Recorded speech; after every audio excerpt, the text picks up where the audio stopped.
পড়ে যাননি, কোন পয়গম্বর মসজিদ সৃষ্টি করেননি, একমাত্র নবী পাক সরকার দো আলম জনাবে মুহাম্মদুর রাসূলুল্লাহ সাল্লাল্লাহু আলাইহি ওয়াসাল্লাম এই ঘরকে চালু করলেন। বলুন সুবহানাল্লাহ। মসজিদ শিল্পের স্থপতির নাম কি? জনাবে মুহাম্মদুর রাসূলুল্লাহ সাল্লাল্লাহু আলাইহি ওয়াসাল্লাম। এই শিল্পকে কেউ ধ্বংস করতে পারবে? আল্লাহর ঘর, রাসূল হচ্ছেন স্থপতি, আর আমরা কি? আমরা কাজে বলেন জঙ্গি কাজে। আলেমদেরকে আমরা গোষ্ঠী কথা বলতে চাই না, কিন্তু ওয়ারাসাতুল আম্বিয়া বলা হয় যে নবীর পরে আর কেউ নবী আসবেন না, আলেমরা হচ্ছেন ওয়ারিস।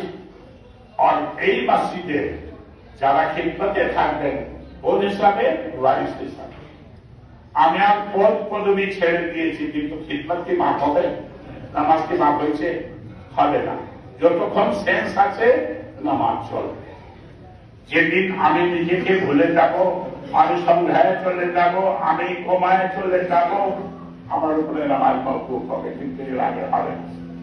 সম্মানিত সুধী, আমি সেই কথাই বলতে চাই যে হুজুর পাক সাল্লাল্লাহু আলাইহি ওয়াসাল্লাম যখন দাওয়াত নবুয়ত শুরু করলেন, তো নবুয়তের দাওয়াতের মধ্যে আপনি নামাজের কথা ওই রকমই পড়েছেন যে 2 রাকাত নামাজ হযরত জিবরাইল আলাইহিস সালাম ওনাকে শিখাই দিয়েছেন।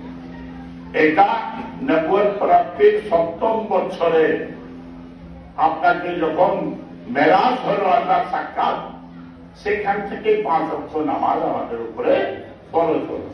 নামাজ এর আগে তো ছিল না, কিন্তু হুজুর সরকার দো আলম তার 13 বছর মক্কি জিন্দগিতে একটি মসজিদ সৃষ্টি করতে পারেন নাই। কেন বলেন তো একটু চিন্তা করে। আপনার থেকে ধৃষ্টতা আমার নাই যে প্রশ্ন করব, কিন্তু মসজিদ তৈরি করার অনুকূল পরিবেশ তখনও ছিল না।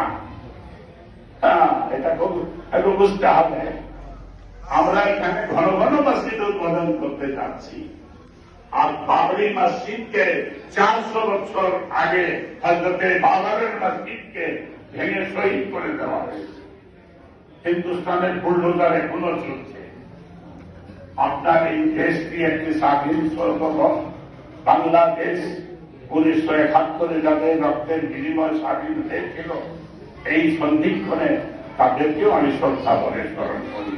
না হলে মসজিদ তো ঘন ঘন বানাবার ব্যবস্থা থাকতো না।